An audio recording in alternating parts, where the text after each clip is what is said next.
നമ്മൾ കുറച്ച് ദിവസമായിട്ട് കേൾക്കുന്നതാണ് B-2S സ്റ്റെൽത്ത് ബോംബർ എന്ന വിമാനത്തെ പറ്റി. എന്തുകൊണ്ടാണ് ഈ ഒരു വിമാനത്തിന് ഇത്രയധികം പ്രശസ്തി?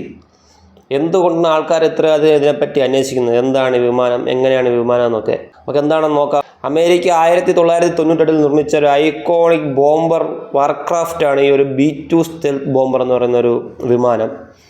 ഈ വിമാനത്തിൻ്റെ പ്രത്യേകത എന്ന് പറയുന്നത് ഏകദേശം 13,000 കിലോയോളം ഭാരം വഹിക്കാൻ കഴിയുന്നതാണ്.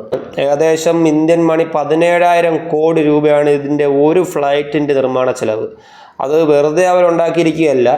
ഇതിൻ്റെ ആ ഒരു ബോഡി ഷേപ്പ് എന്ന് പറയുന്നത് ഫാൽക്കൺ എന്ന് പറയുന്ന ഒരു പക്ഷിയുടെ രൂപത്തിലാണ്. പെരഗ്രൈൻ ഫാൽക്കൺ എന്നാണ് ആ പക്ഷി അറിയപ്പെടുന്നത്. മണിക്കൂറിൽ ഏകദേശം 372 കിലോമീറ്റർ വേഗതയിൽ സഞ്ചരിക്കാൻ പറ്റും. വേൾഡിലെ തന്നെ ഏറ്റവും വേഗതയേറിയൊരു ജീവജാലകം കൂടിയാണ് ഒരു പക്ഷി. ആ പക്ഷിയുടെ അതേ ഫോർമേഷനാണ് ഈ ഒരു പ്ലെയിനും അവർ നൽകിയിട്ടുള്ളത്. നമുക്ക് ആ ഷേപ്പ് കാണുമ്പോൾ അറിയാം. അതുകൊണ്ട് തന്നെ വളരെ ഫാസ്റ്റ് ആയിട്ടുള്ള എയർക്രാഫ്റ്റ് കൂടിയാണ് B-2S എന്ന് പറയുന്ന സ്റ്റെൽത്ത് ബോംബർ. ഈ എയർക്രാഫ്റ്റിൻ്റെ മറ്റൊരു പ്രത്യേകത എന്ന് പറയുന്നത് മറ്റുള്ള രാജ്യത്തേക്ക് എൻ്റർ ആകുമ്പോഴേക്കും അവിടുത്തെ റഡാർ സംവിധാനങ്ങൾക്ക് ഇതിനെ ഡിറ്റക്ട് ചെയ്യാൻ പറ്റത്തില്ല. അതുകൊണ്ട് തന്നെയാണ് ഈ ഒരു എയർക്രാഫ്റ്റിന് സ്റ്റെൽത്ത് ബോംബർ എന്ന് പേര് വിടാനുള്ള കാരണം. 2 ദിവസം മുമ്പ് അമേരിക്ക ഈ B-2S സ്റ്റെൽത്ത് ബോംബർ വിമാനങ്ങൾ വെച്ച് ഇറാനെ ആക്രമിച്ചായിരുന്നു. ഇറാനിലെ ആണവ കേന്ദ്രങ്ങളാണ് അവർ ആക്രമിച്ചത്. ഫോർദോ, താൻസ്, ഇസ്ഫഹാൻ എന്നീ കേന്ദ്രങ്ങളാണ് അവർ ആക്രമിച്ചത്. ഏകദേശം 13,000 കിലോയോളം ഭാരം വരുന്ന ഒരു ബോംബിനെയാണ് B-2S സ്റ്റെൽത്ത് ബോംബർ വിമാനത്തിൽ വഹിച്ചുകൊണ്ടുവന്ന് ഇറാന്റെ ആണവ കേന്ദ്രങ്ങൾ തലയ്ക്ക് മുകളിൽ കൊണ്ടിട്ട് കൊടുത്തത്.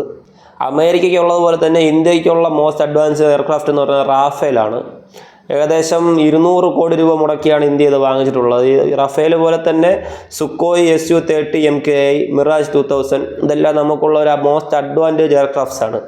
ലാസ്റ്റ് ആയിട്ട് ഇപ്പോൾ നടന്ന സിന്ദൂർ അറ്റാക്കിൽ നമ്മുടെ പാകിസ്ഥാൻ അറ്റാക്കിന് വേണ്ടിയിട്ട് ഈ 3 എയർക്രാഫ്റ്റാണ് മെയിനായിട്ട് യൂസ് ചെയ്തത്. ബോംബുകൾ വർഷിച്ചതിന് ശേഷം മാത്രമാണ് പാകിസ്ഥാന് മനസ്സിലായത് ഇന്ത്യയുടെ കുറച്ച് ഫൈറ്റർ ജെറ്റുകൾ പാകിസ്ഥാൻ ബോർഡർ കടന്നിട്ടുണ്ടെന്നുള്ളത്. അതുപോലെ തന്നെ ഇന്ത്യക്കുള്ള വലിയൊരു അഡ്വാൻറ്റേജ് ആണ് അഗ്നി മിസൈൽസ്. അഗ്നി മിസൈലിൻ്റെ പ്രത്യേകത എന്ന് പറയുന്നത് ഫാസ്റ്റസ്റ്റ് ഇന്റർ കോണ്ടിനെന്റൽ ബാലിസ്റ്റിക് മിസൈലാണ്. 30,000 കിലോമീറ്റർ സ്പീഡിൽ ഇത് സഞ്ചരിക്കാൻ കഴിയും. അഗ്നി മിസൈലിന് ഒരേ സമയം വ്യത്യസ്ത വാർഹെഡ്സിനെ ക്യാരി ചെയ്യാനും പറ്റും.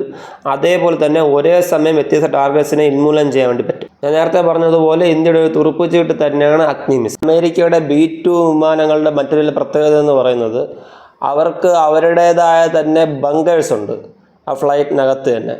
അതായത് 2 പേര് യാത്ര ചെയ്യുന്ന വിമാനത്തിൽ അവർക്ക് ലോങ് ഫ്ലൈറ്റ് ആണെന്നുണ്ടെങ്കിൽ അവർക്ക് അവിടെ താമസിക്കാനും കിടന്നുറങ്ങാനുമുള്ള സൗകര്യങ്ങൾ വിമാനത്തിനകത്ത് തന്നെ ഉണ്ട്. അതുപോലെ തന്നെ ഒരു മൈക്രോവേവ് ഓവനുണ്ട്, പിന്നെ ഒരു റെസ്റ്റ് റൂമും ഉണ്ട്. അത്രയും അത്യാധുനിക രീതിയിലാണ് ആ ഒരു ഫ്ലൈറ്റ് നിർമ്മിച്ചിരിക്കുന്നത് അവർ. B-2S വിമാനങ്ങൾ ആകാശത്ത് വെച്ച് ഫ്യൂവൽ തീരുകയാണെന്നുണ്ടെങ്കിൽ ആകാശത്ത് വെച്ച് തന്നെ റീഫ്യൂവൽ ചെയ്യാനുള്ള സംവിധാനങ്ങൾ അമേരിക്ക ഒരുക്കിയിട്ടുണ്ട്.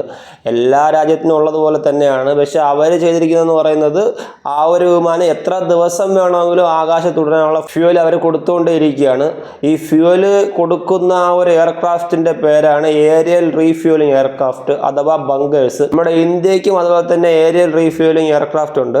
റഷ്യൻ നിർമ്മിതമായ ഇയൂഷിൻ സെക്കൻഡ് 78 MKI എന്ന് പറയുന്ന ഏരിയൽ റീഫ്യൂവലിംഗ് എയർക്രാഫ്റ്റ് ആണ് നമുക്കുള്ളത്.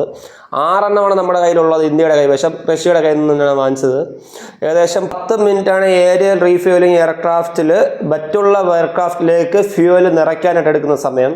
ചെറിയ ഫൈറ്റർ ജെറ്റ്സോ അങ്ങനത്തുള്ള എയർക്രാഫ്റ്റ് ആണെന്നുണ്ടെങ്കിൽ 5 മിനിറ്റ് എടുക്കത്തുള്ളൂ.